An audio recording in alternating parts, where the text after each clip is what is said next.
This is Umar for BoxNation. We're having a nightmare here, Frank, technically. Can you hear me?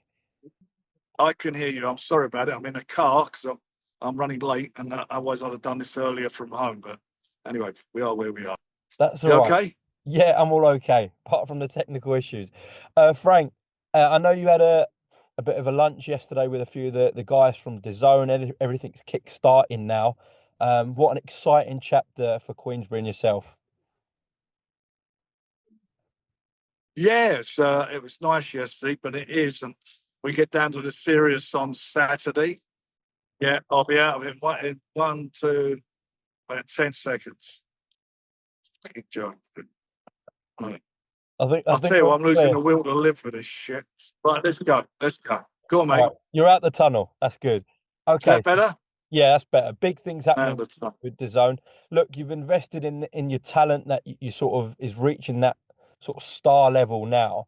But it has taken years with these guys. I mean, it's taken 6, 7, sometimes 10 years with some of the guys that you've been working with to get to this point, Frank. Yeah, and that's what it's all about. Boxing, especially I like the way we do it. Maybe we do it different than other people. I don't know, but the way I do it and Queensberry do it. Now my kids have been brought up the same way to do it in boxing. Is you invest at grassroots. The majority of your fighters come from grassroots level. Some may leave other promoters and come to us, vice versa. But the ones that we invested from the beginning, we do a great job with, and get them to the positions where they can challenge and hopefully win world titles. And that's happening at the moment and has happened over the last couple of years. Frank, I guess with this DAZN deal now, the guys that you've invested and really want to make superstars, who already might be stars in the UK, but now they've got an opportunity to showcase that worldwide. I guess that's a big plus with DAZN. It's a big plus for us, our fighters, and it's great for the zone because, and more importantly, I suppose the subscribers, because the subscribers are seeing the fighters that we have invested in and put our judgment in will be the stars of tomorrow, and we'll also be doing shows in other countries now. So it's going to be really really really good times, exciting times. And boxing as a sport is going from strength to strength. I mean, it's changed dramatically over the last few years. Uh, the more the merrier. The more that goes on, the merrier. The merrier, the better it becomes. And us as a company, we're very competitive. We always have been, and we want to put the best shows on. So again, that's going to be great competition within the zone. And as I keep saying, I keep banging on about it, it couldn't be any better for a subscriber because you're paying one subscription. Yeah. I saw the graphic, one of the graphics that DAZN put out yesterday, which had, all the Queensberry stars, the main stars, but it was quite a good thing that a lot were actually left off because your stable's that broad now in terms of the big names. You got people like Zhang, Yard, Adeleye, Herrera. They all couldn't fit on the post, and I could go on and on and on. But I suppose that just shows the depth of the stable at the moment. Well, it does, but I think that was put together, and there'll be another one put together with all those guys on. I mean, we've got a tremendous amount of fighters on our books. They're in big fights. They're coming up and fighting in big fights, and they will be continuing to do so in the future. They're all part of the plan. All part of the plan. Just looking towards this weekend, Frank, it got a bit spicy between David Adeleye and Jamie TKV at TalkSport. So there is going to be a bit of tension there probably tomorrow at the press conference, which will probably add to the fight a little bit. But yeah, tensions are building in that fight, Frank. There's a lot at stake for both. Well, there is, they're at that level where they're at a level where they need to go to the next level. It's for the British title. That's a journey that a lot of British fighters have gone on, British heavyweights, and over the past few years they've won that title, gone on and won other titles, and fought and challenged, and some of them won world titles. And that's from David's point of view, and I'm sure from his opponent's point of view, they see that. They see the opportunity, and they're on a big card. And, David, we believe he's another one who started with us from the beginning. We've worked with him. We nurtured him. He's, He's had a loss on the way, which, like I keep saying, is not the end of the world for a fighter. It's how you come back, and he certainly come back from his loss in spectacular style. Now he needs to go and re-emphasise what he's all about. Go and do a job on Saturday. He's got great opportunity, and he, like I said to him when we made the fight, this is your chance to have the standout moment. Be the standout fighter on the show. Yeah. In terms of the main event, I know you say things have changed with losses, and they certainly have in recent times with boxing. But the level that Joe and Hrgovic are at and the stage of their careers, is it the end of the world for the loser? I don't think the loser is going to be in a very, very good position. I really don't. I think the loser of this fight is going to have a real hard job coming back. So it's a critical fight for them. Certainly for Joe. Joe knows it better than you or I. He knows what's at stake here, which is his career.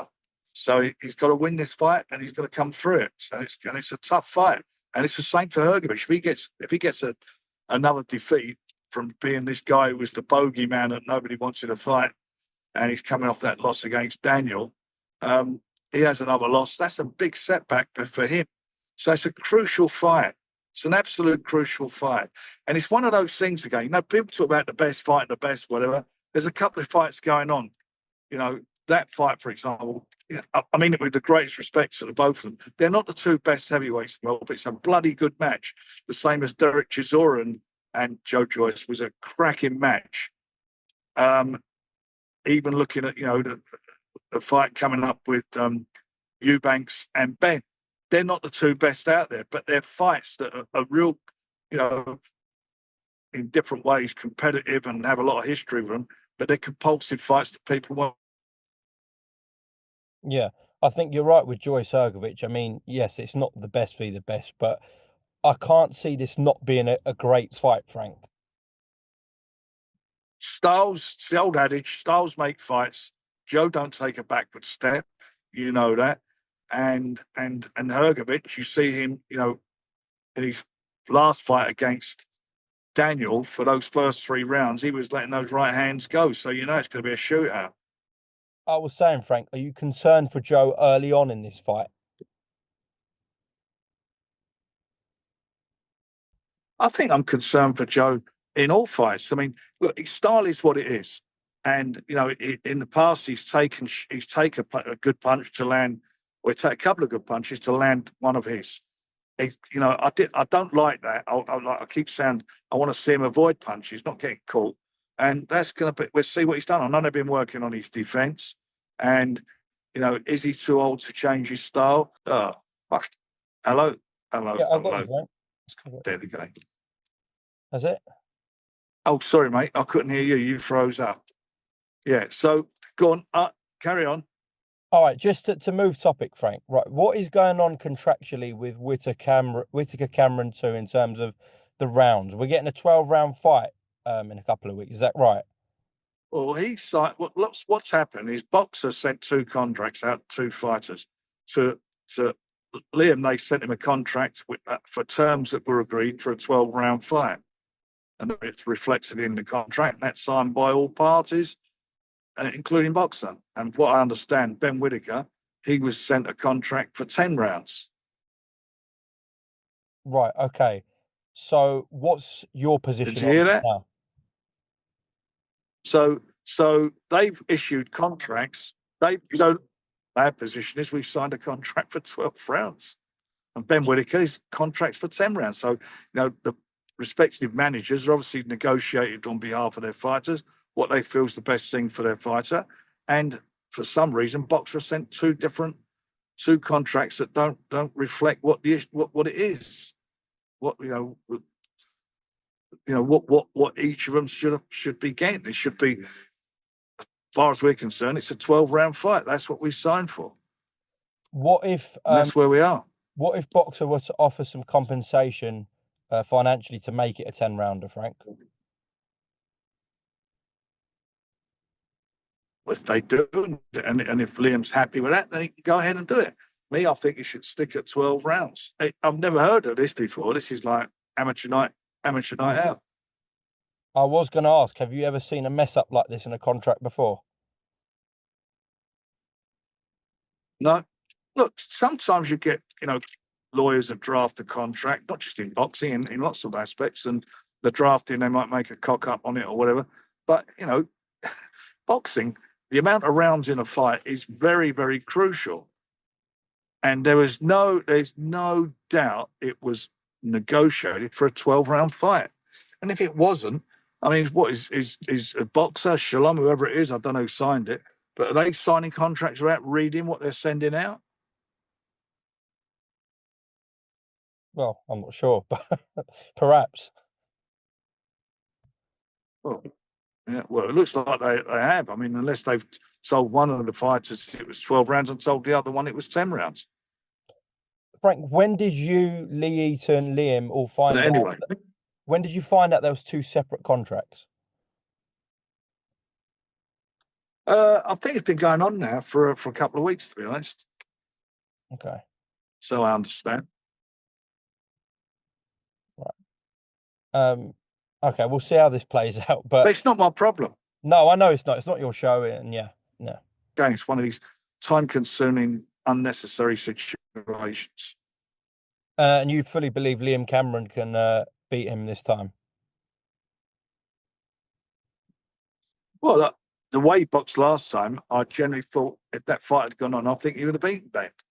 No, Ben's obviously Ben's taken the rematch because I think he, with the greatest respect to him, I don't think anything else he could do.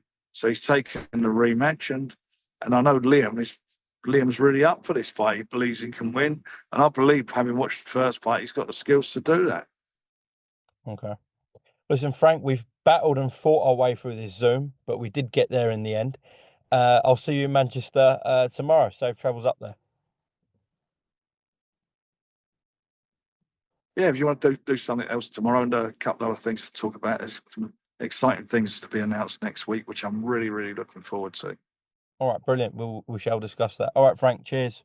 Thank you. If you can hear me, I'm really looking forward to it. I did hear you. Some big things coming up to be announced on Monday, and we'll Cheers. talk about Thanks so much. Cheers, it. mate. Cheers, Frank. Bye.